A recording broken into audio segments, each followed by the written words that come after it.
ದರ್ಶಿ vlogs ವೀಕ್ಷಕ ಬಂಧುಗಳಿಗೆ ನಮನಗಳು. ದಯವಿಟ್ಟು ಚಾನೆಲ್ ಸಬ್ಸ್ಕ್ರೈಬ್ ಮಾಡಿ.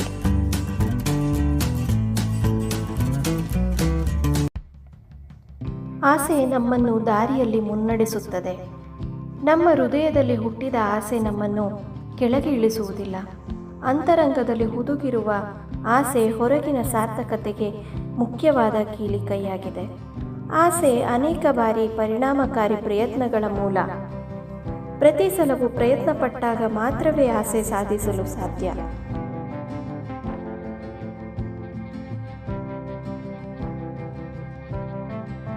ಆಸೆ ಅನಿವಾರ್ಯವಲ್ಲ, ಆದರೆ ಸಾಧ್ಯವಾಗಿದ್ದರೆ ಅದನ್ನು ನೆರವೇರಿಸು.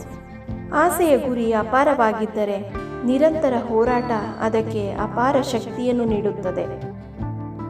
ನಿರೀಕ್ಷೆ ಮಾಡು, ನಿಧಾನವಾಗಿ ಆಸೆ ಫಲಿಸುತ್ತದೆ.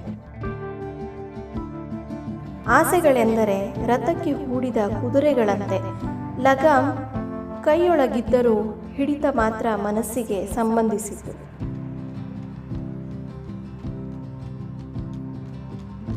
ಆಸೆ ಇಲ್ಲದ ಮನುಜ ಅತಿ ವಿರಳ. ಆಸೆಯೇ ಬದುಕಿಗೆ ಆಧಾರ.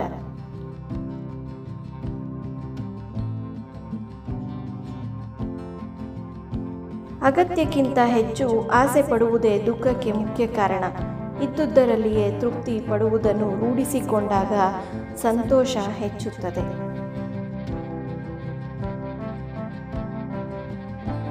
ನಮ್ಮ ಯೋಗ್ಯತೆ ಏನೆಂದು ತಿಳಿದು ಆಸೆ ಪಡಬೇಕೇ ವಿನಃ ಯೋಗ್ಯತೆ ಮೀರಿ ಆಸೆ ಪಟ್ಟರೆ ಕೊನೆಗೆ ನಮಗೆ ಸಿಗೋದು ನೋವು ಹಾಗೂ ಒಂಟಿತನವೇ ವಿನಃ ಬೇರೇನೂ ಇಲ್ಲ.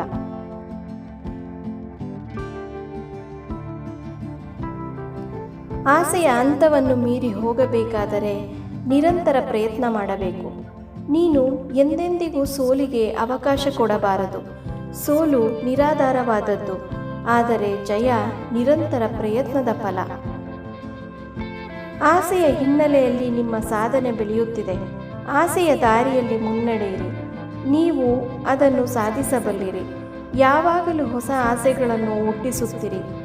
ಅವು ನಿಮ್ಮ ಸ್ಫೂರ್ತಿಯಾಗಿರಬಹುದು.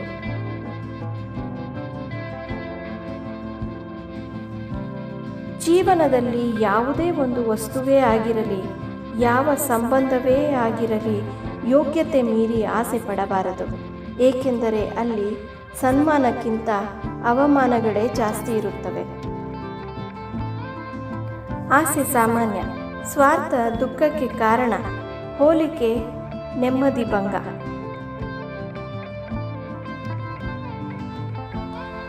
ಆಸೆ ಪಟ್ಟು ಉಳಿಸಿಕೊಂಡವ ಶ್ರೀರಾಮ, ಆಸೆಯನ್ನಟ್ಟಿ ಏಕಾಂಗಿಯಾದವ ಬುದ್ಧ, ಏಕಾಂಗಿಯಲ್ಲೇ ಆಸೆಯ ಕಲ್ಯಾಣವಾದಳು ಅಕ್ಕ ಮಹಾದೇವಿ. ಕಾಲ ಎಲ್ಲರಿಗೂ ಒಂದೇ, ಆದರೆ ಸನ್ನಿವೇಶ ಸಂದರ್ಭಗಳಲ್ಲಿ ಬದುಕಿನ ಮಾರ್ಗ ವಿಭಿನ್ನ. ಆಸೆಯ ಪರಿಣಾಮವಾಗಿ ನೀವು ನಿರಾಶರಾಗದಿರಿ. ಹೋರಾಟ ಮಾಡುತ್ತಾ ಮುಂದುವರಿಯಿರಿ. ಆಸೆಯ ಸ್ಫೂರ್ತಿಯಿಂದ ಹೋರಾಟ ಮಾಡಿ ಸಿದ್ಧಿ ಸಾಧಿಸಲು ನೀವು ಸಮರ್ಥರಾಗುತ್ತೀರಿ. ಆಸೆಯ ದಾರಿಯಲ್ಲಿ ನೆರವೇರಿಸುವುದಕ್ಕಾಗಿ ಸಿದ್ಧತೆ ಮಾಡಿ.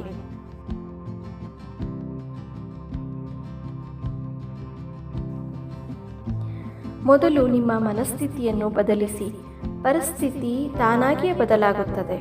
ಆಸೆ ಪಡುವ ತನಕ ಅಂತಸ್ತು ಸಿಗಲ್ಲ. ಆಸೆ ಪಡಿ, ಕೆಲಸ ಮಾಡಿ, ಕಷ್ಟಪಟ್ಟು ನಿಮಗೆ ಬೇಕಾಗಿರುವುದನ್ನೆಲ್ಲ ಪಡೆದುಕೊಳ್ಳಿ.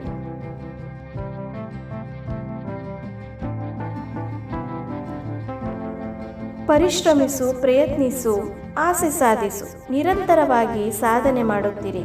ನೀವು ಅದನ್ನು ಸಾಧಿಸಬಲ್ಲಿರಿ. ಯಾವಾಗಲೂ ಮುನ್ನಡೆಯುತ್ತೀರಿ. ಆಸೆಯ ಸಾಗರವನ್ನು ದಾಟಲು ನೀವು ಸಿದ್ಧರಾಗುತ್ತಿದ್ದೀರಿ. ಈ ನನ್ನ ಪ್ರಯತ್ನ ಇಷ್ಟವಾದಲ್ಲಿ ದಯವಿಟ್ಟು ಲೈಕ್, ಶೇರ್, ಕಮೆಂಟ್ ಮತ್ತು ಸಬ್ಸ್ಕ್ರೈಬ್ ಮಾಡಿ. ಧನ್ಯವಾದಗಳು.